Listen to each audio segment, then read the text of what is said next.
My husband died. It's been 2 years, and everyone told me it should be better already.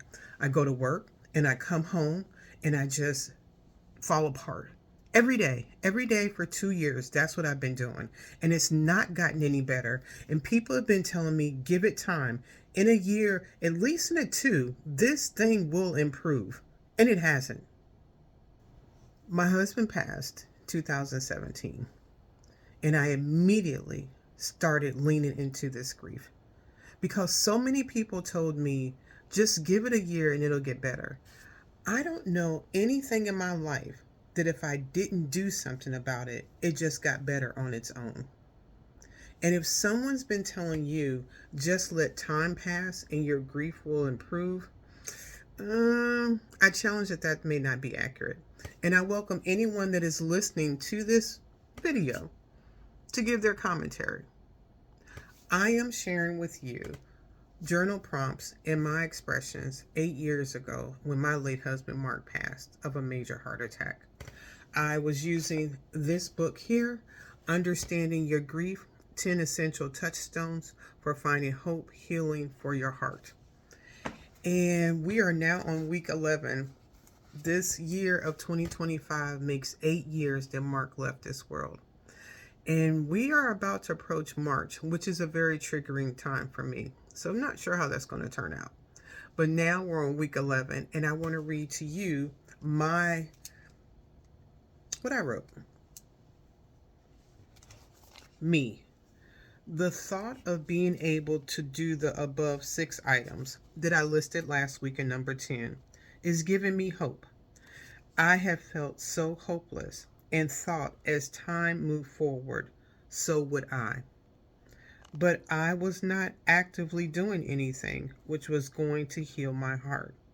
Attending the grief share has been nice, but I have desired more. I believe this is the more I need to not get my heart and soul and life lost in grief, because I have actively, very active on the outside trying to find a way to feel alive again, because inside I have been shutting down, internally dying in place. It's true, this is a very lonely process. This is where I would reach out to Mark, but in his absence, it's the very cause of this situation. Our children are out adulting, and this has me all messed up. I never expected to be alone, but here I am. Oftentimes, I feel like a foreigner or an observer in my own life. I know dying is a part of living, but I just had no real idea how difficult it is to live on when someone you love dies. This right here is what time looks like in your grief journey. It is not just the elapsing of time, it is what I was doing in it. And I had a huge tribe. My family and friends were leaning into everything I expressed. But the one thing I know about this, the large part, the heavy lifting, is me doing this myself. I felt lonely. I never knew what it was like to be in a group of people and still feel alone. I was suffering, and the person I wanted to talk to and was accustomed to talking to the most was the whole reason why I was in this situation.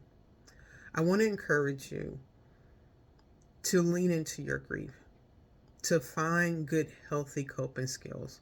Don't let the time just pass, because it probably will not serve you well. Thank you for listening to my journal entries, and I hope to see you next week for number 12.